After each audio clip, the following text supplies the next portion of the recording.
जी अस्सलाम वालेकुम। आज का हमारा टॉपिक एंडोप्लाज्मिक रेटिकुलम और आज हम बात करेंगे इस पर्टिकुलर स्ट्रक्चर की कि इसका साइटोप्लाज्म के अंदर क्या फंक्शन होता है और ये कितनी टाइप्स का होता है। प्राइमरीली ये दो टाइप्स का होता है, रफ एंडोप्लाज्मिक रेटिकुलम और स्मूथ एंडोप्लाज्मिक रेटिकुलम। हम इन दोनों के डिफरेंस की भी बात करेंगे कि स्ट्रक्चरली इनका क्या डिफरेंस है और फंक्शनली ये एक दूसरे से कितने मुख्तलिफ हैं। सो स्टार्ट करते हैं बेटा इसकी लोकेशन और प्रेजेंस से कि ये किन तरह के सेल्स में मौजूद होता है और कहां पे मौजूद होता है। सो हम इसकी लोकेशन और प्रेजेंस में जो सबसे पहली बात करते हैं वो ये है जी कि it is present in all cells. भाई ये सारे सेल्स में मौजूद होता है। अब all eukaryotic cells actually prokaryotes में मौजूद नहीं होता। तो यूकैरियोटिक सेल्स जितने भी हैं सारों में एंडोप्लाज्मिक रेटिकुलम मेरा बेटा मौजूद होता है। अगली बात यह है कि ये मौजूद कहां होता है। भाई हम कहते हैं this is present in the cytoplasm, cytoplasm में मौजूद होता है। अगली बात यह है कि ये एक्चुअली है क्या, किस तरह के स्ट्रक्चर है और फंक्शनली इसका सेल के अंदर रोल क्या है। हम कहते हैं भाई कि ये जो एंडोप्लाज्मिक रेटिकुलम है this is actually a network. ये एक तरह का नेटवर्क है ऑफ इंटरकनेक्टेड, एक दूसरे से जुड़े हुए चैनल्स का। आप चैनल्स कह लीजिए, आप रास्ते कह लीजिए, आप पाथवे कह लीजिए, आप ट्यूब्स कह लीजिए। अब ये जो मैंने सिंपल सी डेफिनेशन लिखी है बेटा, अगर हम इसको विजुअली समझने की कोशिश करें तो मुझे उसके लिए सेल ड्रॉ करना पड़ेगा। Imagine this is a cell, this is the nucleus. अब एक्चुअली ये इंटरकनेक्टेड चैनल्स होते हैं दैट एक्सटेंड फ्रॉम, जो कि शुरू होते हैं प्लाज्मा मेम्ब्रेन, प्लाज्मा मेम्ब्रेन से शुरू होकर न्यूक्लियस तक ये फैले होते हैं इन द सेल। सो जरा समझने की कोशिश करते हैं कि किस तरह के होते हैं। देखिए ये चैनल्स हैं, ये पोर्स हैं, ये ट्यूब्स हैं, ये रास्ते हैं and they look like this in the cytoplasm. Plasma membrane से शुरू होते हैं इस तरह से और दे एक्सटेंड टिल द न्यूक्लियस। आप सेल की स्ट्रक्चर देखेंगे तो उसमें आपको ये इस तरह के रास्ते न्यूक्लियस से प्लाज्मा मेम्ब्रेन तक नजर आते हैं। अब अगली बात कि ये कितनी तरह के होते हैं। As I told you people earlier कि ये बुनियादी तौर पर मेरा बेटा दो तरह के हैं। हम कहते हैं they are of two types. एक इनकी टाइप है जिसको हम कहते हैं स्मूथ एंडोप्लाज्मिक रेटिकुलम और दूसरी टाइप है जिसको हम बोलते हैं रफ एंडोप्लाज्मिक रेटिकुलम। इनमें बुनियादी फर्क बेटा ये है कि ये जो स्मूथ एंडोप्लाज्मिक रेटिकुलम है ये इसके ऊपर राइबोसोम्स नहीं होते। मैं जरा राइबोसोम्स ड्रॉ करता हूं फिर हम समझने की कोशिश करते हैं। हम ऐसा करते हैं, स्मूथ को थोड़ा सा साइड पे बना लेते हैं। हम स्मूथ को यहां पे बना लेते हैं, स्मूथ एंडोप्लाज्मिक रेटिकुलम को कुछ हिस्सा उसका यहां बना लेते हैं, कुछ हिस्सा उसका यहां बना लेते हैं। सो ये जो रेड कलर से मैंने बनाया है, we gonna depict this as this rough endoplasmic reticulum. देखिए रफ एंडोप्लाज्मिक रेटिकुलम को रफ कहते इसलिए हैं क्योंकि एक्चुअली इसके ऊपर होते हैं राइबोसोम्स।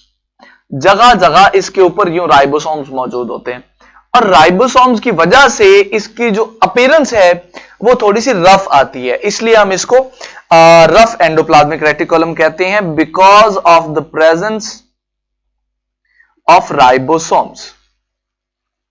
और ये जो हमारा स्मूथ एंडोप्लाज्मिक है इसको हम स्मूथ एंडोप्लाज्मिक रेटिकुलम कहते हैं इसलिए हैं क्योंकि इसके ऊपर राइबोसोम्स नहीं होते और इसकी जो अपीयरेंस है बेटा ये थोड़ी सी स्मूथ होती है।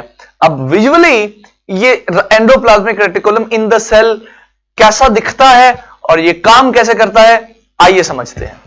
सो इमेजिन कीजिए कि ये आपके पास एक सेल है और यूजुअली जब हम सेल देखते हैं तो इस तरह का होता है। ये एनिमल सेल है बट मैं चाहता हूं कि हम दोनों सेल्स को कंपेयर कर लें, प्लांट सेल और एनिमल सेल को, कि ये किस तरह का होता है एंडोप्लाज्मिक रेटिकुलम इन दोनों सेल्स के अंदर। अब आप अगर यहां पे देखें तो आपको न्यूक्लियस के अराउंड ये जो अब साइडों पे चैनल्स नजर आ रहे हैं, ये जो ट्यूब नजर आ रही हैं, ये एक्चुअली एंडोप्लाज्मिक रेटिकुलम है। अब देखिए इनके ऊपर ब्लैक कलर के डॉट्स मौजूद हैं तो यहां से अंदाजा लगाइए कि ये वाला जो पार्ट है ये एक्चुअली रफ एंडोप्लाज्मिक रेटिकुलम है और इसके साथ वो जो दूसरा लाइट ब्लू कलर वाला पोर्शन है वो स्मूथ एंडोप्लाज्मिक रेटिकुलम है। तो न्यूक्लियस के अराउंड रफ एंडोप्लाज्मिक रेटिकुलम भी मौजूद होते हैं बेटा, और स्मूथ एंडोप्लाज्मिक रेटिकुलम भी मौजूद होता है। अब जो रफ एंडोप्लाज्मिक रेटिकुलम है, क्योंकि उसके ऊपर राइबोसोम्स मौजूद हैं, तो उसका जो फंक्शन है ना, एक्चुअली वो प्रोटीन सिंथेसिस से रिलेटेड होता है। उसका मेन फंक्शन प्रोटीन सिंथेसिस होता है because of the presence of the new ribosomes. और जो स्मूथ एंडोप्लाज्मिक रेटिकुलम है, अब क्योंकि उसके ऊपर मेरा बेटा राइबोसोम्स मौजूद नहीं है, तो एक्चुअली उसका ताल्लुक प्रोटीन्स की सिंथेसिस के साथ बिल्कुल नहीं होता।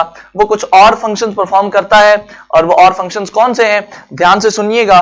स्मूथ एंडोप्लाज्मिक रेटिकुलम का एक फंक्शन है बेटा डिटॉक्सिफिकेशन। देखिए, अगर कोई टॉक्सिक मटेरियल आ गया सेल में और उसकी टॉक्सिसिटी को खत्म करना है, टॉक्सिसिटी जहरीलेपन को कहते हैं। इमेजिन कीजिए कोई जहरीला मॉलिक्यूल सेल के अंदर आ गया और उस जहरीले मॉलिक्यूल का जो जहरीलापन है उसको खत्म करना है, तो उसमें रोल आता है स्मूथ एंडोप्लाज्मिक रेटिकुलम का।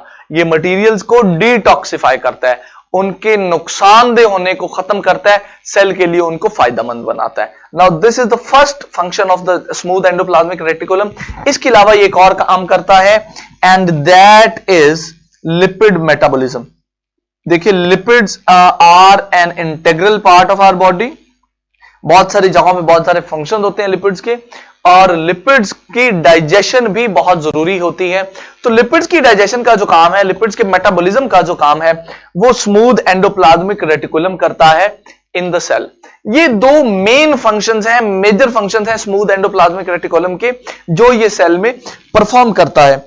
इसके अलावा एक और फंक्शन है जी, that smooth endoplasmic reticulum performs, and that is transport of materials. अब ध्यान दीजिए जरा, मिसाल के तौर पे यहां पर राइबोसोम्स मौजूद हैं, और इन राइबोसोम्स ने कोई एक मटेरियल बनाया है, कोई एक प्रोटीन बनाई है, और उस प्रोटीन को कहीं और ट्रांसपोर्ट करना है। तो ये रफ एंडोप्लाज्मिक रेटिकुलम इसको डायरेक्टली ट्रांसपोर्ट नहीं करेगा, बल्कि इसको भेजेगा स्मूथ एंडोप्लाज्मिक रेटिकुलम की तरफ। Now this is our SER and this is RER, rough endoplasmic reticulum. ये उस मटेरियल को स्मूथ एंडोप्लाज्मिक रेटिकुलम की तरफ भेजेगा, और स्मूथ एंडोप्लाज्मिक रेटिकुलम इस मटेरियल को सेल के किसी और पार्ट में या किसी और सेल में ट्रांसफर करेगा। So these are the functions of the smooth endoplasmic reticulum. As far as rough endoplasmic reticulum is concerned, मेरा बच्चा इसका एक ही फंक्शन है, because it has the ribosomes, it is involved in protein synthesis. Protein synthesis में ये ribosomes को assist करता है, उनको हेल्प करता है कि उन्होंने अगर कोई प्रोटीन बनानी है तो ऑल द वे उनको हेल्प करे कि उन्होंने किस तरह से बनानी है। आज के लेक्चर के लिए इतना ही। पोर्टल पे कोई सवाल हो तो आप मुझसे पूछ सकते हैं। अल्लाह हाफिज।